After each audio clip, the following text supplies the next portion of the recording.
Hai semua, nama gue Kevin. Terima kasih telah memberikan gue kesempatan untuk menemani Jumat malam lo.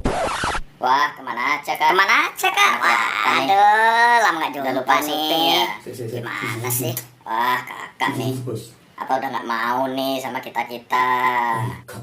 Masa? Terus kemana aja nih selama ini? Penyegaran. Oh, penyegaran. Apa gak boleh syuting karena gak disuruh sama Ayang?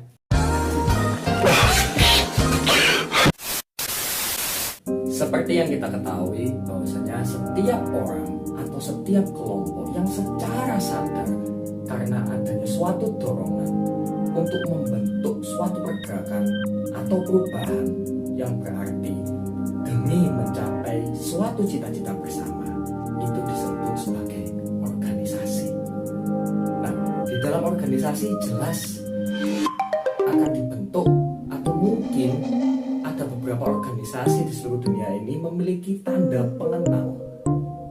Nah, salah satunya di sini kita akan membahas tentang tanda pengenal atau lambang gerakan pramuka. Apa sih lambang gerakan pramuka itu? Setelah pesan-pesan berikut ini. Wah, sekarang salah. Aku lalu. Cangkep sama siapa? Tuh. Lantas tanda pengenal apa sih dalam gerakan pramuka itu? Kita tonton dulu intronya.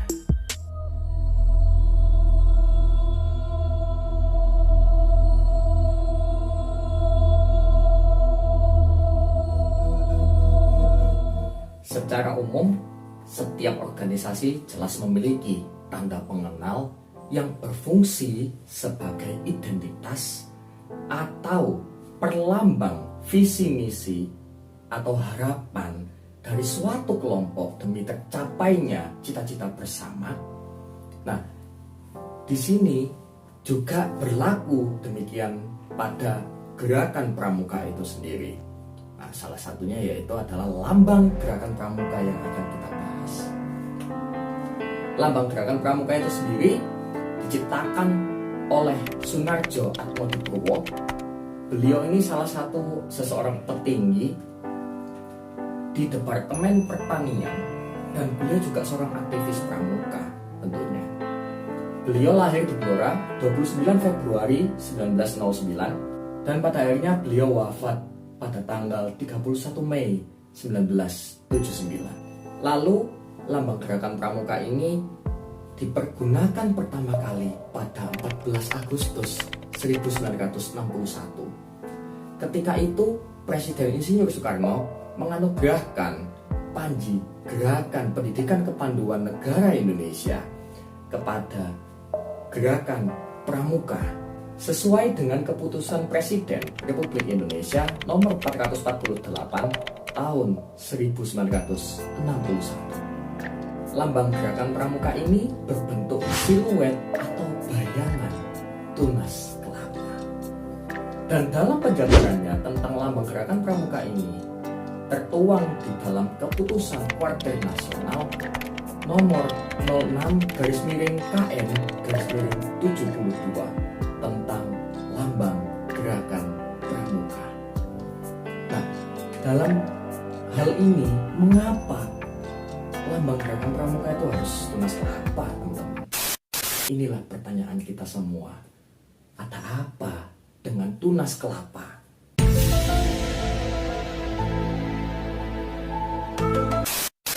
Karena tunas kelapa digunakan sebagai lambang gerakan pramuka dengan mempertimbangkan makna filosofis yang terkandung di dalamnya. Dan yang jelas itu pun sesuai dengan karakteristik warga negara Republik Indonesia. Berikut akan saya jelaskan tentang 6 penjabaran makna filosofis dari lambang siluet tunas kelapa. Pertama, buah nyiur yang dalam keadaan tumbuh yang disebut dengan cikal.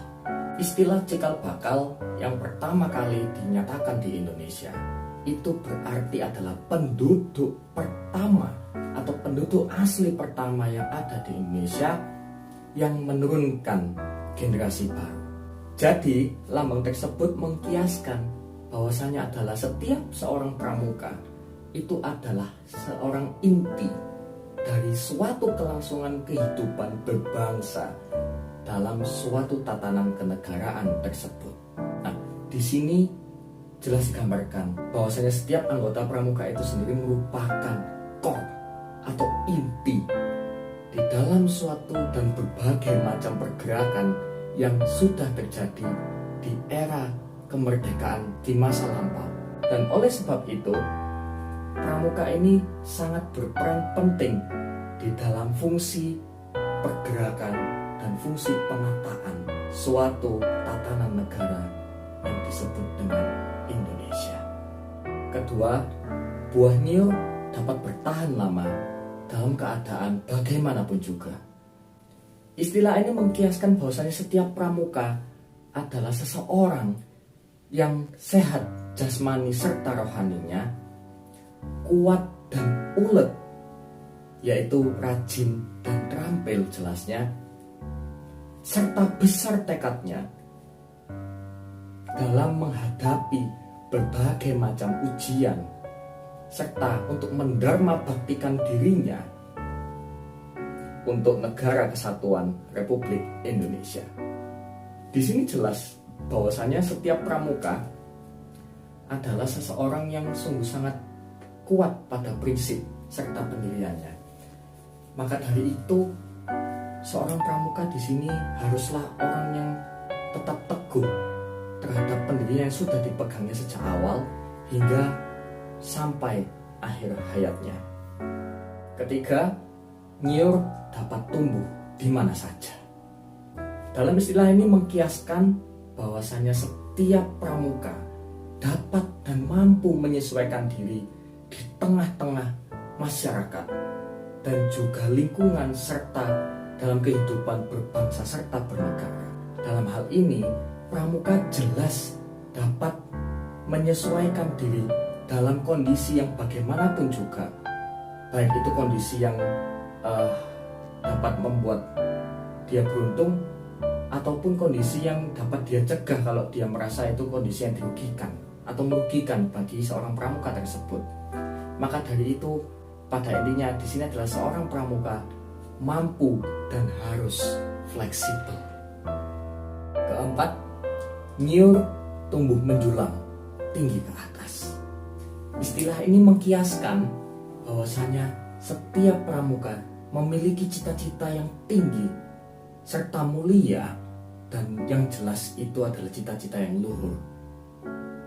Nah, maka dari itu segala apapun yang diinginkan, segala apapun yang diharapkan oleh seorang pramuka jelas memiliki tujuan. Karena apa?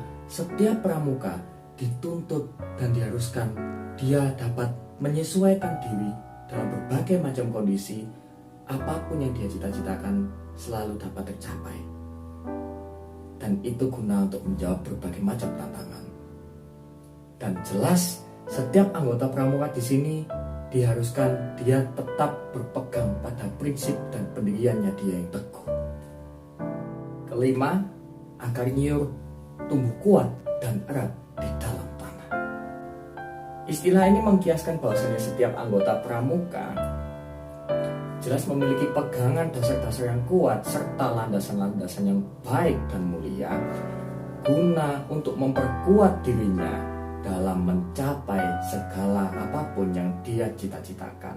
Nah, ini sama seperti halnya dengan prinsip para scouters yang ada di sana. Karena prinsip yang dimiliki seorang pramuka ini jelas tidak boleh tergoyahkan. Ini berkaitan dengan nomor 4 dengan nomor 2. Semuanya adalah prinsip seorang pramuka yang harus tetap tegas, tegar, dan konsisten. Keenam, nyiur adalah pohon yang serbaguna. Dalam hal ini jelas mengkiaskan bahwasanya setiap anggota pramuka jelas serbaguna ya pastinya, dan yang jelas untuk mendharma baktikan dirinya serta kegunaannya terhadap negara kesatuan Republik Indonesia.